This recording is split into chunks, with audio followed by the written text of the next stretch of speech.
Welcome to study 24 Udaipur. आज के इस वीडियो में हम इकोनॉमिक्स से रिलेटेड कुछ न्यूमेरिकल क्वेश्चंस हैं, उनको आज हम इस वीडियो में सोल्व करेंगे। चलिए स्टार्ट करते हैं।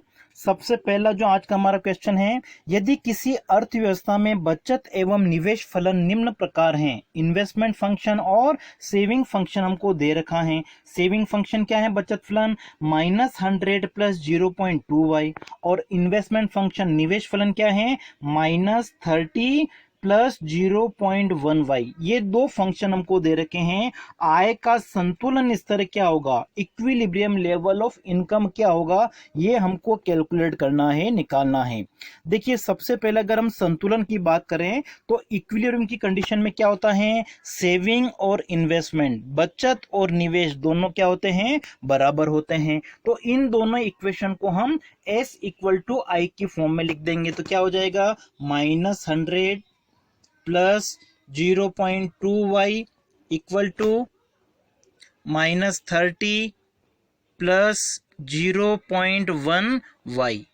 अब हम क्या करेंगे, जो y वाली वैल्यू है उसको हम एक तरफ ले लेते हैं। तो देखिए ये तो 0.2y है और ये प्लस के 0.1y इधर आके क्या हो जाएगा? माइनस का 0.1y। 0.2y में से 0.1y को माइनस करोगे कितना बचेगा?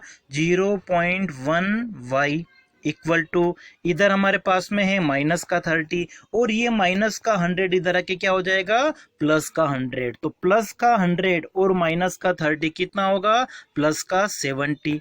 तो y इक्वल टू क्या हो जाएगा? 70 अपॉन 0.1, और इसको अगर हम सोल्व करेंगे तो कितना आएगा?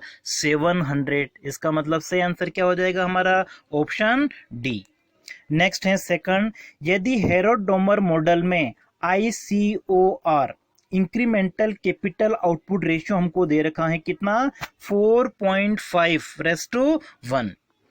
जनसंख्या वृद्धि दर कितनी दे रखी है हमको? 2% दे रखी हैं, और निवेश की जो दर है, इन्वेस्टमेंट की रेट हमको दे रखी है 27% हो। तो प्रति व्यक्ति आय पर कैपिटा इनकम में वार्षिक वृद्धि कितनी होगी, ये हमको कैलकुलेट करना है। तो देखिए पर कैपिटा इनकम में वार्षिक वृद्धि निकालने के लिए हम क्या करेंगे, जो निवेश की दर है 27%, उसमें हम डिवाइड कर देंगे। ICOR कितना है? 4.5, और माइनस कर देंगे इसमें से क्या? जनसंख्या की वृद्धि दर कितनी है? 2% है। अब देखिए 27 में अगर हम 4.5 का डिवाइड करेंगे तो कितना आ जाएगा? ये 6, और 6 - 2 करोगे तो कितना आ जाएगा? 4%। इसका मतलब प्रति व्यक्ति आय में वार्षिक वृद्धि जो होगी वो कितनी होगी? 4% होगी। इसलिए से आंसर क्या हो जाएगा? Option D. नेक्स्ट है तीसरा, एक पूर्ण प्रतियोगी फर्म का आगम एवं लागत वक्र निम्न प्रकार से है। हमको रेवेन्यू और कॉस्ट कर्व दे रखा है। टोटल रेवेन्यू फंक्शन दे रखा है कितना है? 12Q है, और टोटल कॉस्ट फंक्शन क्या है? 2 + 4Q + Q² है। ये हमको गिवन है। अब हमको क्या करना है, संतुलन की स्थिति में फर्म का कुल लाभ कितना होगा, टोटल प्रॉफिट हमको फर्म का कैलकुलेट करना है। तो देखिए संतुलन की अगर हम बात करें तो संतुलन की स्थिति में क्या होता है, मार्जिनल रेवेन्यू और मार्जिनल कॉस्ट ये क्या होते हैं? बराबर होते हैं। तो देखिए सबसे पहले हम क्या करेंगे, मार्जिनल रेवेन्यू निकालेंगे। तो इस टीआर का हमको क्या करना पड़ेगा? डिफरेंशिएट करना पड़ेगा, अवकलन करना पड़ेगा। तो 12Q का अगर हम अवकलन करेंगे तो कितना आएगा? 12 इक्वल टू, मार्जिनल कॉस्ट निकालने के लिए क्या करेंगे, हम इसका अवकलन करेंगे। तो देखिए Q² का अगर अवकलन करो सबसे पहले इसका, तो कितना आ जाएगा? 2Q, और प्लस का 4Q है, इसका अगर हम करेंगे तो कितना आ जाएगा? 4 आ जाएगा। ये हमने अवकलन कर दिया है। अब देखिए 12 = 2Q + 4 हमारी इक्वेशन बन गई है। तो ये हो जाएगा 12 - 4 = 2Q। तो Q = कितना हो जाएगा? 12 में से 4 को माइनस किया, 8 अपॉन 2 कितना आ गया? 4। तो 4 क्या है? उत्पादन की मात्रा है, क्वांटिटी हमारे पास में कितनी आ गई है? 4 आ गई। जबकि हमको यहाँ पे पूछा हुआ है कितना है, कुल लाभ कितना होगा। तो कुल लाभ निकालने के लिए हम क्या करेंगे, TR - TC करेंगे। तो TR कितना है हमारे पास में?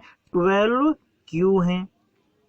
Q की जगह हम चाहें तो अभी 4 आई थी वैल्यू, हमने लिख दी 4, माइनस TR में से TC को माइनस करते हैं तो ये हो जाएगा 2 -4, क्यू की जगह हमने 4 जो वैल्यू आई थी वो लिख देते हैं, और फिर प्लस क्यू का स्क्वायर मतलब 4 का स्क्वायर। इसको अगर हम आगे सोल्व कर दिया कितना आ जाएगा, 48 -2 -16, ठीक है, 4 × 4 16, और 4 का स्क्वायर भी कितना होता है 16। तो 48 में से हम 32 और 34 को माइनस कर देंगे, तो 48 में से इन सब को माइनस कर दिया 34 को, तो कितना बचा हमारे पास में 14। इसलिए से आंसर क्या हो जाएगा, ऑप्शन बी 14। हमारा जो कुल लाभ जो है वो कितना होगा, 14 होगा। नेक्स्ट हमारा है फोर्थ, एक वस्तु का मांग फलन Q = 500/P है। वस्तु की कीमत घटने पर मांग की कीमत लोच क्या होगी। हमको डिमांड फंक्शन दे रखा है Q = 500/P, और प्राइस अगर कम होती है तो एलास्टिसिटी कितनी होगी, प्राइस एलास्टिसिटी, ये हमको कैलकुलेट करना है। अब देखिए यहाँ पर अगर हम इसको ऐसे लिख लें, Q = 500P है, तो 500/P, P को हम अगर उधर ले जाएंगे तो क्या हो जाएगा, P × Q = कितना है 500 है। तो देखिए टोटल एक्सपेंडिचर कितना है 500, ये एक तरह से क्या है, कांस्टेंट है यहाँ पे। तो जब कुल खर्चा स्थिर होता है कीमत के बढ़ने या घटने पर, तो जो एलास्टिसिटी है, मांग की कीमत लोच क्या होती है, इकाई के बराबर होती है, इक्वल टू क्या होता है 1 होता है। इसलिए से आंसर क्या हो जाएगा हमारा, ऑप्शन ए। नेक्स्ट है, एक उपभोक्ता अपनी आय का 1/4 भाग वस्तु X पर व्यय करता है। यदि उपभोक्ता की वस्तु X के लिए आय लोच हमको दे रखी है, कितनी, इनकम एलास्टिसिटी 2 दे रखी है, और वस्तु X एवं अन्य वस्तुओं के बीच में प्रतिस्थापन की लोच, जो सब्स्टिट्यूशन होता है, उसकी एलास्टिसिटी हमको कितनी दे रखी है 3। तो कीमत लोच क्या होगी, तो देखिए आपको एक फॉर्मूला याद रखना है, जो वस्तु की कीमत लोच होती है उसका आय लोच और प्रतिस्थापन लोच के साथ में जो संबंध होता है उसको हम कैसे ले सकते हैं, के x income elasticity plus 1 minus के एक्स, और इसको हम मल्टीप्लाई कर देते हैं किससे, ई एस के साथ में, ठीक है। ये सब्स्टिट्यूशन प्रतिस्थापन की लोच है।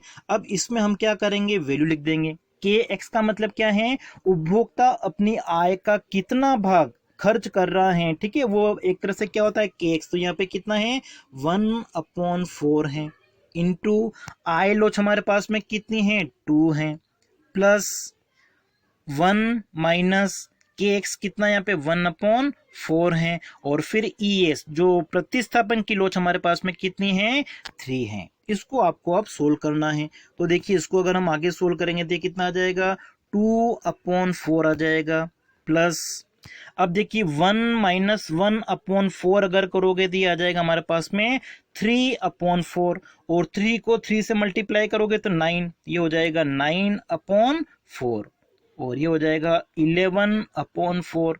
अब 11 में अगर 4 का डिवाइड करेंगे तो कितना आ जाएगा 2.75। तो 2.75 हमारा से आंसर होगा ऑप्शन डी।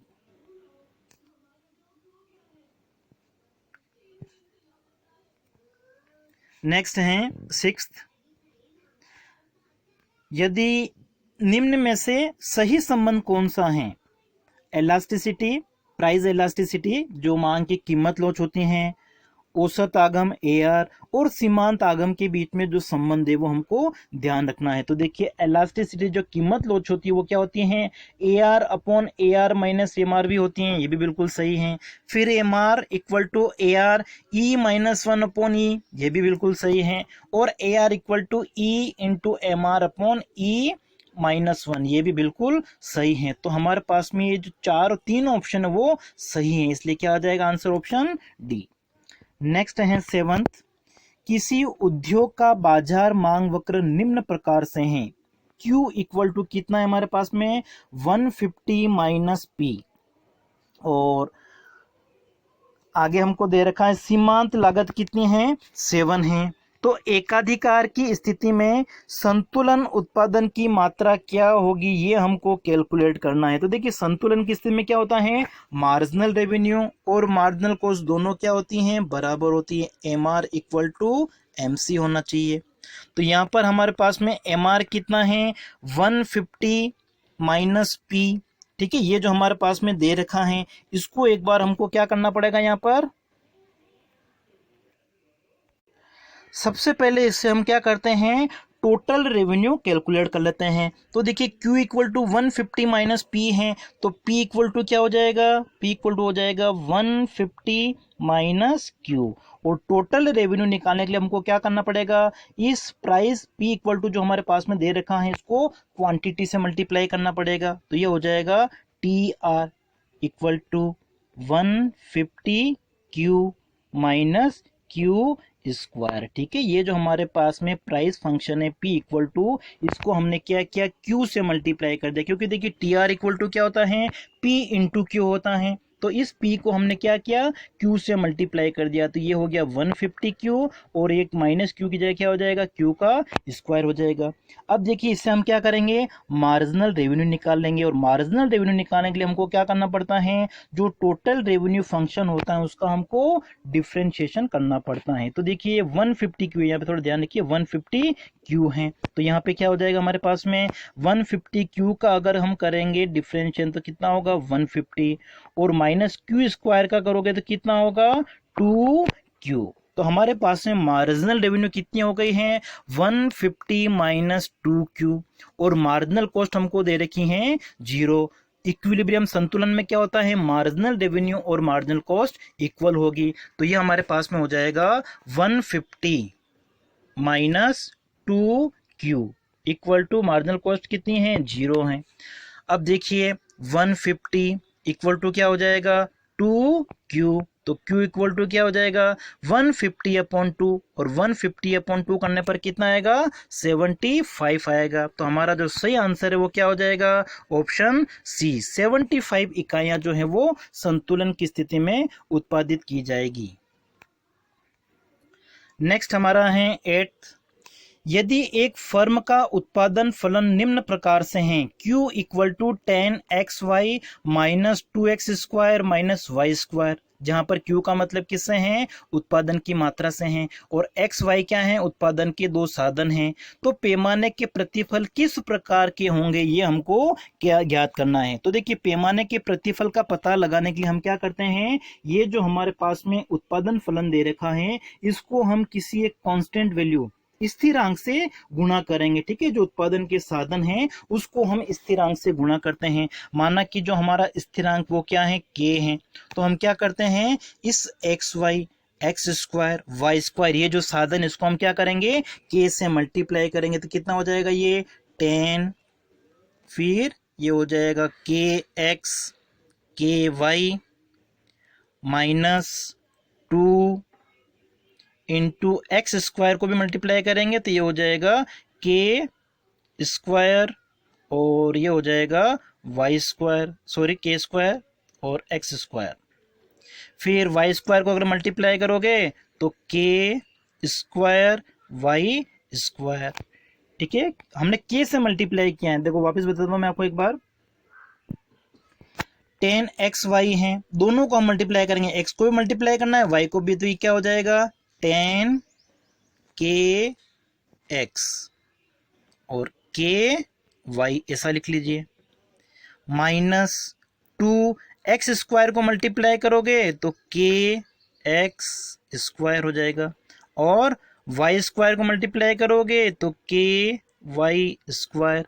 यहाँ पर भी k का स्क्वायर हो जाएगा, यहाँ पे भी k का स्क्वायर, और k यहाँ पे भी स्क्वायर। इसका मतलब क्या हो गया, k स्क्वायर को कॉमन हमने लिख दिया, और अंदर हमारे पास में क्या बचेगा 10XY minus 2x square minus Y square, और 2x स्क्वायर वाई स्क्वायर ये किसको बता रहा है, मतलब उत्पादन को दर्शा रहा है Q। इसका मतलब यहाँ पे ये हुआ कि उत्पादन को हमने अगर k गुना बढ़ाया है तो जो उत्पादन की सॉरी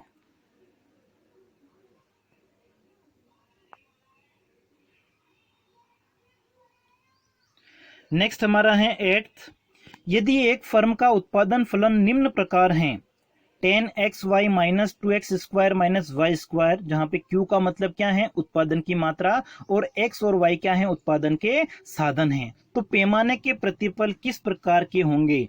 तो पैमाने के प्रतिफल को ज्ञात करने के लिए हम क्या करेंगे, ये जो उत्पादन के साधन हैं एक्स और वाई उत्पादन के साधन को हम क्या करेंगे, जी से गुणा कर देंगे। और जी से अगर हम गुणा करेंगे तो यहाँ पे क्या हो जाएगा 10 इंटू जी एक्स जी वाई। फिर यहाँ पे क्या हो जाएगा -2 इंटू जी एक्स स्क्वायर। ठीक है, तो जी का भी स्क्वायर हो जाएगा यहाँ पे। और यहाँ पे वाई स्क्वायर को अगर जी से गुणा करेंगे तो जी वाई का होल स्क्वायर, मतलब यहाँ पे भी जी स्क्वायर हो जाएगा। यहाँ पे इसका मतलब ये हो गया 10 जी स्क्वायर। ठीक है, क्योंकि जी का मल्टीप्लाई एक्स और वाई दोनों के साथ में हुआ है, जी स्क्वायर एक्स वाई -2 जी स्क्वायर एक्स स्क्वायर। और वाई स्क्वायर से भी हमने जी से गुणा किया था। ठीक है, स्थिरांक हमने क्या लिया है, जी या कुछ भी ले सकते हैं, तो यहाँ पे भी जी स्क्वायर वाई स्क्वायर हो जाएगा, जी स्क्वायर वाई स्क्वायर। अब देखिए इन सब में कॉमन क्या आ रहा है, जी स्क्वायर। अब हमारे पास में क्या बचेगा 10 X Y -2 X square Y square. और ये जो 10xy -2x square Y square ये एक तरह से किसके इक्वल हैं, क्यू के इक्वल है। तो यहाँ पे उत्पादन के साधनों को हमने क्या किया था, एक स्थिरांक से गुणा किया था, जी गुना बढ़ाया था, तो उत्पादन कितना बढ़ गया, जी स्क्वायर, मतलब उसकी तुलना में ज्यादा बढ़ गया है। जब साधनों को हम बढ़ाते हैं और उत्पादन उससे ज्यादा बढ़ता है तो ये किसको दर्शाता है, पैमाने के बढ़ते प्रतिफल, इंक्रीजिंग रिटर्न को दर्शाता है। इसलिए सही आंसर क्या हो जाएगा, ऑप्शन ए। नेक्स्ट है 9th, यदि एक फर्म का लागत फलन C इक्वल टू 1/10 Q की power 3 -3Q square plus 50Q plus 300 है, जहां पर C कुल लागत और Q उत्पादन को दर्शाता है, तो सीमांत लागत क्या होगी, उत्पादन की मात्रा 3 इकाई होने पर, ये हमको कैलकुलेट करना है। तो देखिए कुल लागत फलन हमको दे रखा है, तो सबसे पहले हम क्या कर लेंगे, सीमांत लागत निकालने के लिए इस कुल लागत फलन का हम डिफरेंशिएशन कर लेंगे। अब देखिए 1/10 Q3 का अगर हम डिफरेंशिएशन करेंगे तो 3 का मल्टीप्लाई हो जाएगा, तो ये हो जाएगा 3/10 और ये हो जाएगा Q स्क्वायर। फिर -3Q स्क्वायर का अगर हम डिफरेंशिएशन करेंगे अवकलन तो हो जाएगा 3 × 2 6Q। और 50Q का करोगे तो कितना आ जाएगा 50। ठीक है, तो ये हमारे पास में क्या आ गया है, मार्जिनल कॉस्ट आ गया है, मार्जिनल कॉस्ट का फंक्शन आ गया है, अवकलन किया हमने। अब देखिए Q की मात्रा कितनी है, 3 है, तो Q की जगह हम क्या करते हैं 3 लिख देते हैं, 3/10। फिर यहाँ पे हो जाएगा 3 का स्क्वायर -6, यहाँ पे भी कितना आ जाएगा 3, और फिर 5Q। ठीक है, 5Q है हमारे पास में, तो हो जाएगा 5 × 3। ठीक है, और इसको आपको सोल्व करना है।